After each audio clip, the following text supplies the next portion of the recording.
YouTuber Anvesh పై cyber crime పోలీసులు case నమోదు చేశారు. బెట్టింగ్ యాప్స్ ప్రమోషన్ చేస్తున్న వారిపై అన్వేష్ తన యూట్యూబ్ ఛానల్లో వీడియోలు పోస్ట్ చేస్తున్నాడు. అదే సమయంలో హైదరాబాద్ మెట్రోలో బెట్టింగ్ యాప్స్ ప్రమోషన్స్ పై కూడా వీడియో పోస్ట్ చేశాడు. అయితే ఇందులో మాజీ సీఎస్, ఐఏఎస్లు 300 కోట్లు కొట్టేశారంటూ ఆరోపణలు చేశాడు. దీనిపై ఓ కానిస్టేబుల్ ఫిర్యాదుతో అన్వేష్ పై పోలీసులు కేసు నమోదు చేశారు.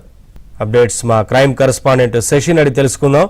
శశి, యూట్యూబర్ అన్వేష్ మీద కేసు నమోదైనట్టుగా తెలుస్తుంది. సైబరాబాద్ లోని సైబర్ పోలీస్ స్టేషన్ లో ఈ కేసు నమోదైనట్టుగా తెలుస్తుంది. ఇటీవల కాలంలో ఈ బెట్టింగ్ యాప్స్ మీద అక్రమంగా ఈ బెట్టింగ్ యాప్స్ ప్రమోషన్ చేస్తున్న వారి మీద వీడియోలను చేస్తూ ఇటు యూట్యూబ్ లో హైలైట్ అయినటువంటి సందర్భం కూడా అన్వేష్ ఉంది. అయితే ఇదే నేపథ్యంలో ఈ మధ్య కాలంలో మెట్రో మీద ఈ బెట్టింగ్ యాప్స్ సంబంధించినటువంటి ప్రమోషన్స్ చేస్తున్నటువంటి సందర్భంలో అవి కూడా వైరల్ కావడంతో వాటి మీద కూడా ఆయన స్పందిస్తూ ఒక వీడియోను చేశాడు.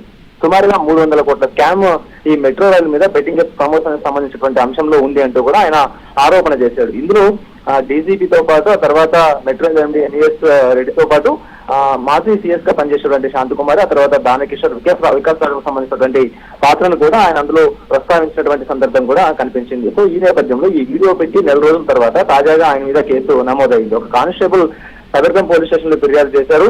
అన్వేష్ అవాస్తవాలు ప్రచారం చేస్తున్నారంటూ కూడా ఆయన తన ఫిర్యాదులో చాలా స్పష్టంగా పేర్కొనడం జరిగింది. మరోవైపు ఈ అధికారులకు సంబంధించినటువంటి విశ్వసనీయతను దెబ్బతీసేలా అన్వేషణకు సంబంధించినటువంటి మాటలు ఉన్నాయి. ప్రభుత్వం మీద వ్యతిరేకతను పెంచే విధంగా కూడా ఈ వీడియోలో ఆయనకు సంబంధించినటువంటి వ్యాఖ్యలు ఉన్నాయంటూ ఓ కానిస్టేబుల్ సైబర్ పోలీసులకు ఇచ్చినటువంటి ఫిర్యాదులో పేర్కొన్నారు. సో కానిస్టేబుల్ ఇచ్చినటువంటి ఫిర్యాదు మేరకు పోలీసులు సుమోటోగా ఈ కేసు నమోదు చేశారు. సో ప్రస్తుతం అతని మీద ఎఫ్ఐఆర్ నమోదైనట్టుగా ప్రజెంట్ అందుతున్నటువంటి సమాచారం కోసం